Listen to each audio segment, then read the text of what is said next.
On a crisp December morning in 1996, the peaceful holiday season in Annandale, Virginia, was about to be shattered by a discovery that would puzzle investigators for decades. At the Pleasant Valley Memorial Park, a groundskeeper making his routine rounds noticed something unusual near a newly planted Christmas tree, a sight that would haunt him for years to come.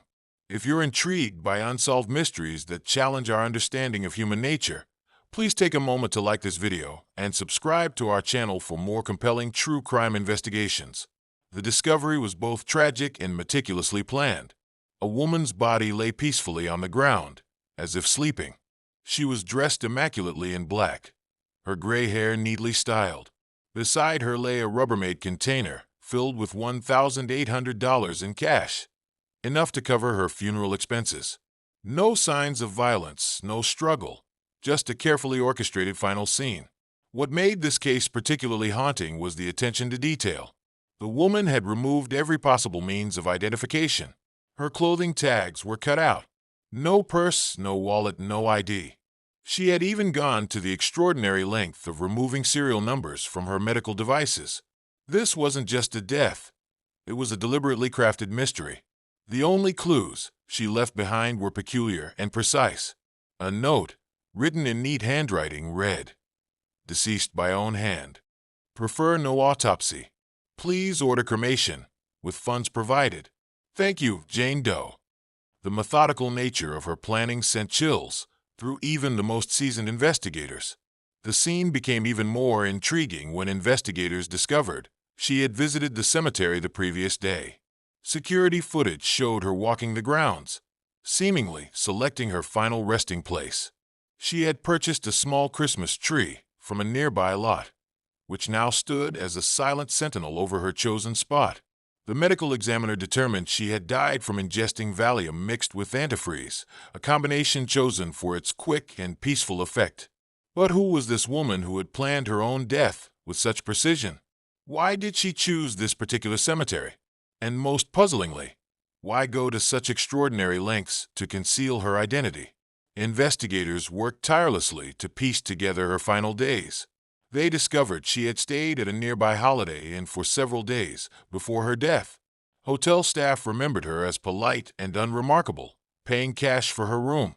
She had taken a cab to the cemetery that final morning, telling the driver she was visiting a loved one's grave.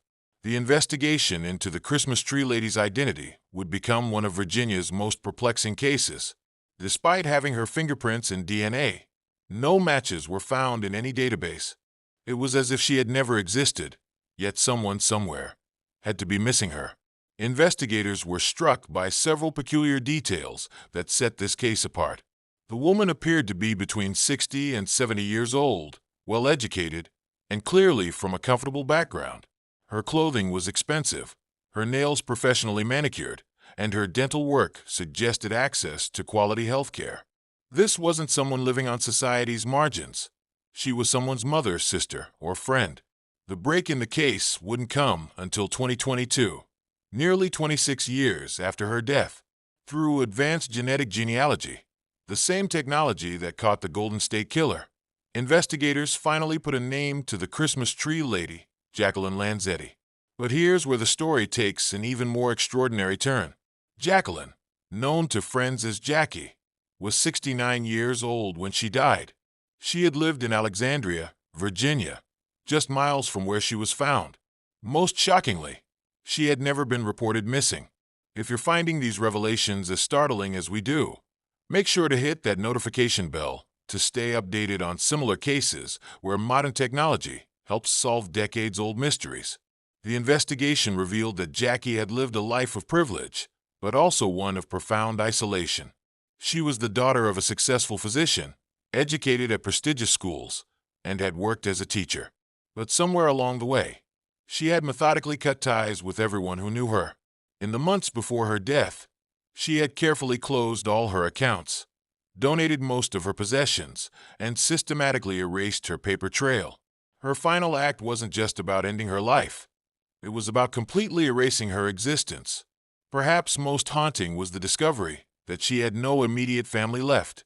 Her parents had passed away years earlier, and she had no siblings or children.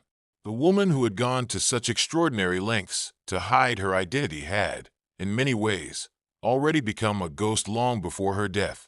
The Christmas Tree Lady's case forces us to confront uncomfortable questions about loneliness, identity, and the complex reasons someone might choose to disappear. In an age of constant connectivity, how could someone vanish so completely?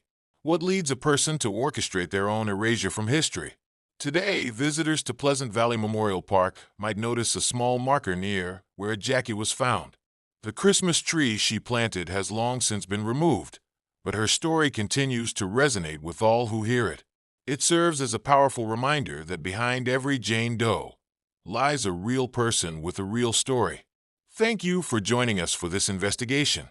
If this story moved you, please consider subscribing to our channel for more in-depth true crime cases that challenge our understanding of human nature and society. Before we end, we'd like to remind our viewers that help is always available.